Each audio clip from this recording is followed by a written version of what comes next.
don't speak after Dr. Heschel. Thank you very much. It was just wonderful to hear you again, to see you again, and to see Jim and your two beautiful daughters.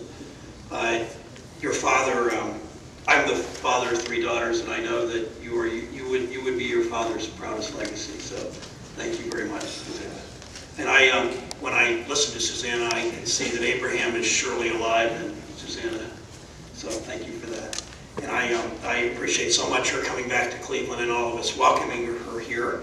Thank you to Brian, to Laura, and to Al, and to Tamar, and to Milt for their role in this. And special thanks also to Josh Rolnick. Josh is in the audience, and he really is the one that began to teach me about Rabbi Heschel. So I'm thankful for him to be with us tonight, but especially thankful for him doing that. And as Susannah said, I got the chance to hear her and meet her in Cincinnati, at Hebrew Union College, which is an incredible treasure for our state, something that much of our state doesn't know a lot about, but certainly in Cincinnati they do. And the fact that he really did, if it weren't for Hebrew Union College, we probably wouldn't have Susannah Heschel here tonight.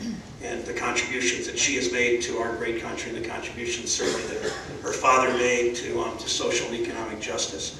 It's always good to be with Congressman Stokes, who served this community, and I don't just mean the Jewish community, of course. The Jewish community, Cleveland, Ohio, and our country for 30 years in Congress was a mentor to me. It was always someone, who still is someone I look up to and get wise counsel from. And Congressman Stokes, thank you.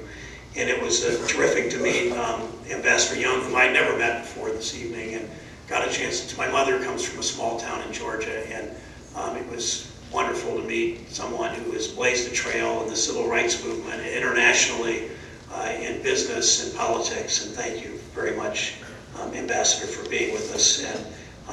And certainly Pastor McNichol, who has been a trusted pastor of Antioch Baptist Church for years and years, is a wonderful citizen for this great city and moving it forward. And Steve Hoffman, thank you for the terrific work you do here that matters to so many of us. Each of you is practicing, each of you every day, as I watch, each of you is practicing what you preach, instilling compassion and care where too often ignorance and poverty too often cripple our communities.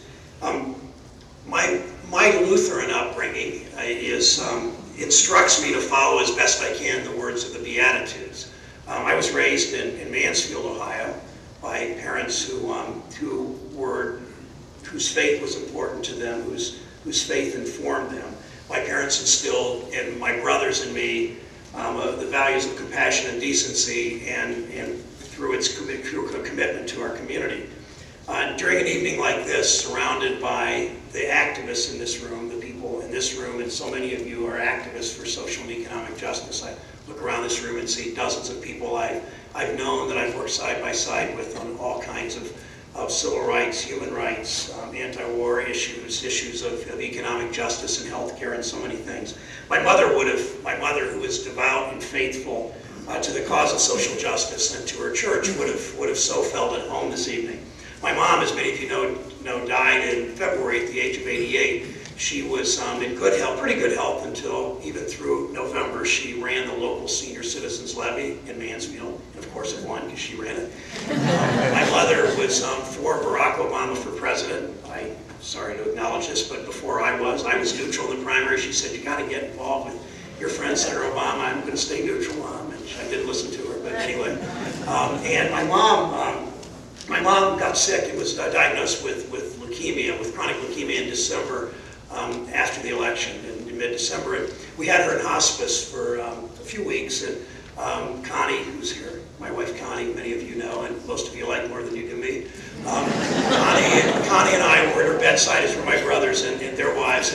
And my mom, one day, about a week before she died, she so wanted to stay alive through the inauguration. It was really her last really good day. She died February 2nd. Her last really good day was January 20th, and she sat up and watched the inauguration the whole day and all the festivities around it. But about a week before she died, she said, she asked me to stand by the bed. She said, would you sing a song to me that we used to sing in church when you were little on us? So I went to the other room and I got the hymnal, I got the hymnal out, and I sang the song Beautiful Savior, and I sang 3 verses, and My mom looked at me and she said, after I sang, she said, that was really nice, Sherrod. And then she hesitated. She said, but you sound a lot better in a group. I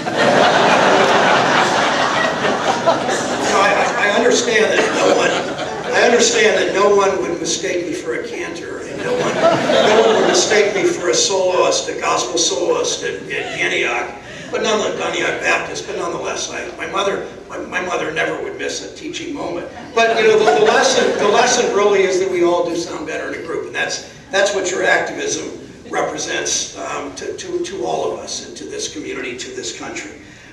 Many years ago, when I was just out of college, I got familiar, I discovered, at least for myself, the great Rabbi Maimonides. Maimonides said, in one of my favorite quotes about our role as human beings in this world, he said, "One should see the world and see himself as a scale with an equal balance of good and evil.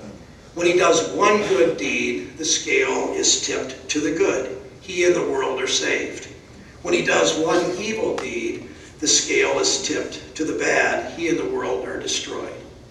It's a message, Maimonides' message of centuries ago, almost a millennium ago, is not too different from other great religious thinkers and activists, from Gandhi and his Satyagraha movement to Dr. King's civil rights teaching and preaching messages of peace and justice for all faiths and all people. It's a message that drove Rabbi Abraham Joshua Heschel's theology and political activism, as he wrote, "A person cannot be religious and indifferent to other human beings' plight and suffering." That was his story. That was the story that Susannah told about he couldn't pray and open the Bible and not see the napalm children in Vietnam. And it's Christians like those of us in this room that are Christians that don't really recognize the rage and the hate from what we call the Christian right. It's a faith that I'm not familiar with, a faith that frankly I can't understand. It's a faith that I think that Rabbi Heschel confronted too often, particularly the civil rights movement, and I'm sure he couldn't understand either. During an evening at Hebrew Union College 14 months ago in Cincinnati last year, guests discussed how Rabbi Heschel's faith grounded his activism again in his struggle against racial inequality, his struggle against war, his struggle against poverty. At that time, back in September 2008, the 2000 presidential election was still 2 months away. Susannah reminded me early this evening that after she got back to her hotel, she turned on the TV and it was Sarah Palin's speech at the Republican convention. I'm not sure how that related anything that we've done. But as we celebrate, and then 4 months later in January, as we celebrated President Obama's historic election, our elation was dimmed with an economic free fall that wasn't seen since the Great Depression. With the backdrop of war, a wall of economic segregation undermines upward mobility in too many cases and stifles the progress of the working poor, those without jobs, and the middle class in our country. As we confront challenges of peace and security, as we confront the challenges of economic opportunity and equality, we're ever more the wiser for studying the lives of people like Rabbi Heschel, those who have taught on the meaning of the Golden Rule, and those who have taught on the parable of the Good Samaritan. Rabbi Heschel described the message of the Bible in this way: throughout history, as seen by the Bible, there is one disappointment for God after another, one after another. But he is still waiting for a mankind that will live by justice and compassion. He's in search of man.